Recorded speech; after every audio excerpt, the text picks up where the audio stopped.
Encounter প্রসঙ্গে BJP নেতা তাপস রায় বলেন, যা হয়েছে ঠিক হয়েছে, নাবালিকার সঙ্গে যা হয়েছে এছাড়া কিছু উপায় ছিল না। মুখ্যমন্ত্রী একাধিকবার বলেছেন কেউ ছাড় পাবে না। ভাবলে, পড়লে, শুনলে শিউরে উঠতে হয়। পশুর সঙ্গে ওদের তুলনা করা যায় না। পশুকে অপমান করা হয়।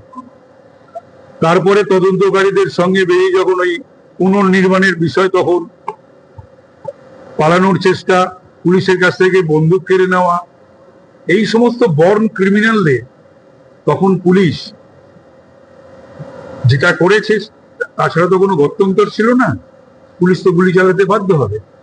তো সুতরাং যে ঘটনা ঘটেছে, সেই ঘটনা পুলিশের এছাড়া কোনো উপায়ও ছিল না।